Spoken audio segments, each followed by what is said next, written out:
guys, I'm being ambitious, so this is going to be a conversation video.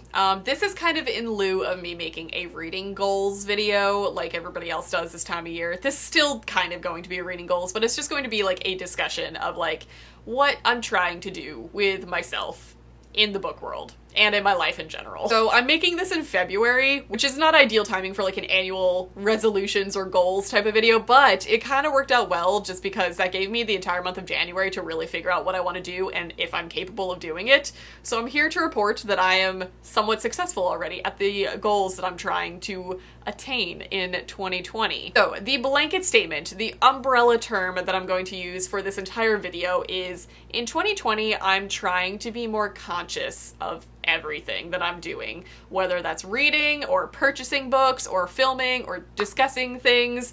That's just like the theme that I'm gonna follow for the year. And so far it's been really good for me. I am basically going to make the very ambitious, the very pretentious statement that I feel like every booktuber has gone through in their career or book blogger or reader in general. And are you ready for this? I am going to cut down my TBR. I don't have a specific number to give you guys. I don't have specific points that I'm going to make, but that's kind of what my goal is going to be for this year, and I've never actually had that goal before. I've always been the reader where I've never been overwhelmed with having way too many books on my TBR. I personally love having my own personal library or my own personal bookstore in my house that I can go in and browse. Being a mood reader, that works for me. I love having options. I like having a lot of options. That being said, 2019 was the year that my tastes drastically changed as a reader. 2019 was also the year that my channel got somewhat successful and a lot of things were sent to me unsolicited or sent to me as part of boxes or anything. So that means a lot of books are on my shelves that are not 100% chosen by me or not 100% chosen by the new me, like the new reading me. Like with my new tastes involved. What you guys haven't seen behind the scenes, because I generally just don't film them, to be honest, is all of the unhauling that I've been doing. I know it's not very apparent by like the shelves that you guys see because you see a lot of the same books, but I have been pretty ruthless with getting rid of books, and it's just something that I just don't feel like filming. I just don't like having the conversation of having to explain that like because I don't want a book doesn't mean that like you can't like the book, and also it's a little touchy when it gets to the point where I'm unhauling books that were sent to me because I am very gracious and I'm very privileged to have things sent to me, but that also means I feel very obligated to keep them and talk about them and read them, and that's just not the case at this point in my life. There's a lot of things that I just have sitting on my shelves that are just sitting there from obligation, and I've stopped. I've been unhauling stuff and it's been very cathartic. It's been wonderful. That kind of leads me to the whole discussion that I want to have of just being very conscious of what I'm purchasing, what I'm reading, and what I'm talking about with you guys. And that's kind of stemming from the fact that I read a lot. I haven't given you guys stats from 2019, and I don't know if I'm going to make a video at this point because it's pretty late in 2020 already, but last year I read 250 books. That is a shit ton of books. That's basically a book every day and a half, and that is a lot, which was amazing, and that's been like one of the most successful years I've ever had as a reader. But that number also opened up the door to, I read a lot of stuff I didn't like, just because that's bound to happen when you're talking really big numbers. You're gonna read a lot of stuff that you like and a lot of stuff that you don't like. And I feel like 2019, for me personally, was a very mediocre year reading-wise, and I think a lot of people kind of agree with me on that as far as books that were released in 2019. I was reading a lot of new releases, and there was not much standout stuff in the book world in 2019. It's very much an in-between year. There are not huge titles that everybody's talking about. There are a few. There will always be a few big titles, but there was nothing significant that really, really stood out to me in 2019. And again, that's opinion-based. That's also me changing my genre reading preferences. So that's a me problem. And that might be a you problem, but I'm not saying it's a you problem. But I basically was putting together all of my videos for like the end of the year wrap-up type things, like my top books that I read, the worst books I read, and I really only had about 20 titles that I really wanted to include in those videos, which, yes, that's a lot of books for some people, but for somebody who read 250 books, that ratio is not great. That means I read a lot of stuff that was just okay. I feel like 2019 was a 3-star year for me. Moving forward, I kind of just want to push the limits now that I kind of know what I look for in books. I feel like 2019 was the year I really discovered things, like specific things that I like in books, not just like, I like this type of book, or in general, I'm looking for like tropes, character types, plot devices, like things that I actually know that I like in books. So I'm just trying to be conscious of that when it comes to books that I'm choosing to read. That being said, I'm still going to read a lot of random stuff. I'm still setting my goal at 200 books for the year because I feel like that's still attainable, even including like reading slump months. But that's strictly because I work a job where I can listen to audiobooks for hours on end, which means I have a lot of audiobooks that I can get through. So when it comes to physical books on my shelf, though, my book buying habits have drastically changed. And that's basically where I am coming to you with this TBR thing. I'm talking about physical TBR. When it comes to books that I'm choosing to purchase with my own money, I am drastically changing the special edition mindset that I have. We are very much in a consumer-driven market right now in the book world, where publishers are realizing that people will fork over an obscene amount of money for a really fancy, special, limited edition, signed edition, sprayed edges editions, fancy cover edition of a book that they haven't even read yet. And I'm guilty of that 100%. I have spent an obscene amount of money on fancy-ass editions of books that I didn't read or maybe didn't even like. And I feel like that's the issue that I have with it. Is I am guilty of this myself. I also saw a lot of my friends end up spending like $100 on this rare UK awesome edition of a book that they never read, is still sitting on their shelf looking pretty, but they still can't even like talk about it, or they ended up reading it and not liking it. How much buyer's remorse do you have if you spent like $100 on a book that you didn't like and now it's on your shelf as a physical reminder of the money that you spent? So my main goal is to kind of stop that. There are probably still a couple titles that I will do that for, but honestly, the type of books that I'm looking for are not going to be the types of books that are going to get special edition releases. So that's something that I'm being very conscious of. Yes, I will probably still buy Sarah J. Maas special editions. I'm aware of that, but I don't want to have multiple copies or a lot of special editions of books that I never got to or that I was disappointed in. So the goal, that's one of the main goals. If you guys want bulleted goals, here's one. Bullet number 1. Calming down with that. Number 2, how I generally buy books. I generally pre-order a lot of books. I still have a whole video planned on like how I buy books and how I buy so many books. Pre-orders are basically where it's at because it's somewhat cheaper. I generally do that because I get gift cards for Christmas and my birthday in June, which is ideal timing that my birthday falls in the middle of the year. So I have the first 6 months that I use my gift cards from Christmas on to pre-order books that I'm excited about. And then the second half is from my birthday gift cards.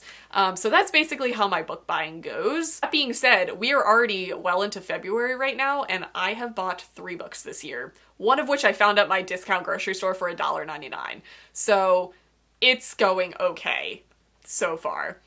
Is that going to be true for the rest of the year? Probably not, because I do have a lot of signings and things that I'm going to. So that's going to be iffy later on in the year, but I'm just trying to be more aware of it and really take into consideration before I hit purchase. Am I actually going to read it right away? And I know that's a very trivial thing that might be very obvious to some people, but for me, it's not so. Especially in the day and age that Book Outlet exists, it's very hard to not just impulse purchase book after book after book if you see so many people talking about these 20 titles and then you go on Book Outlet and you find those 20 titles for like $5 a piece. It's very easy to all of a sudden get 35 books every single month and have them sit on your shelf. Honestly, those are a majority of the books that I unhaul. Probably 90% of the books that I unhaul are books that I found for really cheap that I had a moral dilemma of leaving behind and not purchasing on the off chance that I might one day read it and like it. That's something that I'm trying to get away from because your girl's out of shelf space all the time. Like, it's an issue that I have. So that's kind of the first thing that I want to do. The second thing is I want to read books that I'm proud of. And that goes back to the concept that I didn't feel accomplished with my 2019 reading. I had books that I was excited that I read. I had some stellar books and I had some stellar revelations of what I look for in books, but I wasn't proud of a lot of the books that I read. I read some classics and they were mediocre. So basically, I have some books that have been intimidating to me for a very long time, but are very well-loved books that I would like to try and get to. So for those of you who are looking for specific titles and numbers, here we go. I really want to get to A Little Life. it's been intimidating I mean, look at the freaking cover. Who wants to pick that book up? Nobody. But it's a lot of people's favorite books. Like, it's across the board a well-loved, well-renowned book. And I know it's depressing, but your girl loves depressing shit, okay? I love me a good, heartbreaking story. So, I want to finally get to that this year. I want to finally get to House of Leaves. That's a book that I've had since I was way too young. I've tried that book so many times, and I have fully acknowledged that I am not old enough to process it.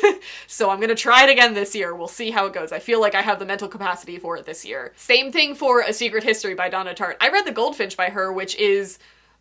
I feel like people either love that one or The Secret History. I liked The Goldfinch, but I have a feeling I'm gonna love The Secret History, and I went backwards because I read If We Were Villains first, and that's generally like pitched as being for fans of The Secret History, and I want to read it. It definitely seems like the type of book that is going to be up my alley, that I can really, really like just sink in and absorb and interpret and analyze, and it's going to be exciting. All of these books are very long books, by the way. That's why they've been intimidating, and that's why I haven't read them. I have a couple classics. I have a couple modern, what I consider modern classics. I know I toss that term around and people get offended by it, but what I consider like well-renowned literary fiction, aka modern classics in my mind, and classics.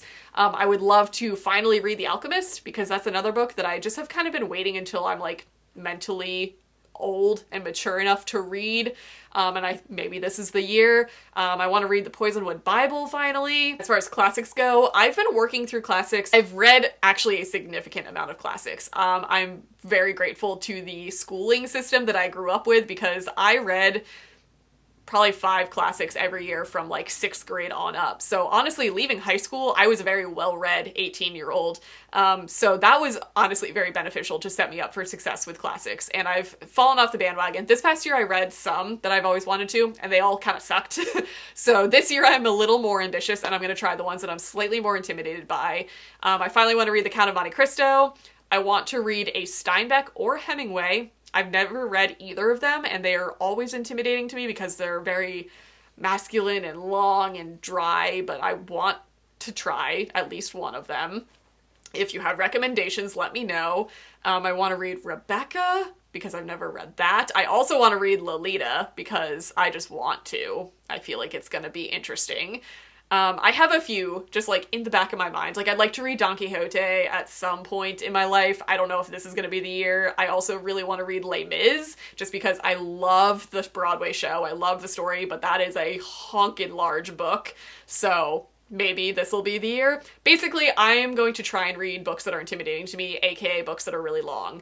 I read really long books pretty consistently, but not ones that are gonna be like mentally draining. So that's a goal that I have, because I want to feel accomplished at the end of the year and have like books that I'm proud that I read.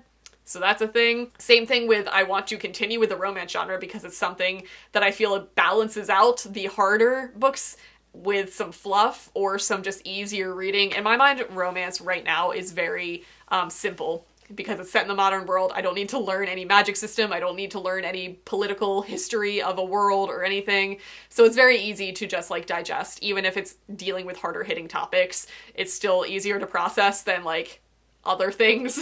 So that's a goal that I have, is just continue with that, to discover a few new authors that I just love, because obviously we all know like Kennedy Ryan was the 2019 author of choice for me. I would like to discover another Kennedy Ryan if possible. So that's okay. So I've gone on a tangent here. Basically, reeling it back in, the concept that I have is I really just want to be mentally aware of what I'm purchasing, what I am buying, what I'm talking to you guys about, because my channel became very consumer driven, which I'm still okay with. I don't have any moral issues with the videos that I upload. I know some people might, but I do a lot of hauls and a lot of unboxings, which is all very materialistic stuff. But honestly, those are the things that I'm genuinely excited about. Like, I am very materialistic with books, and I fully admit that. That is like the one thing in my life that I enjoy shopping for, I enjoy spending money on, I enjoy physically having in my house. So it's something that I want to share with you guys, because everybody has their thing. Like, makeup gurus do makeup hauls for people who love buying makeup. It's a thing. I like watching the videos. I'm going to keep making them. But they are going to be slightly more selective, I guess, is where I'm going with this. They're not going to be as many. I probably will introduce some new unboxings with new companies that I'm working with, just to try them out, but I'm a little more selective with it, especially in the climate of the book box world and how much drama there is there. I'm very, I want to be very informed before I start promoting a company. That's basically where I'm going. I just want to be more knowledgeable and more conscious. Is this me maturing? I think this is me just being an adult and coming to terms with stuff is expensive and stuff can be disappointing in life. I need to be more aware of it. That's, I guess, where I'm gonna leave this video. That's the goal. If you guys wanted bulleted points, those were some specific titles I wanted. I want to read 200 books because I feel like that's still doable, even including maybe a reading slump or maybe a month that I do a lot in my actual life outside of reading. I want to be more conscious about the books that I talk about on my channel and have books that I'm proud to talk about on my channel. So that's where I'm gonna leave you guys. That was a tangent. I expected this to be a much shorter video, but alas, I'm at like 20 minutes of footage, good lord. Anyway, that's going to be it for this video. If you guys think similarly, if you have advice or tips or books you want to recommend, let me know. Leave them down in the comments for me. And I hope you guys are excited for the 2020 reading year. I know I am. I will see you guys in my next video.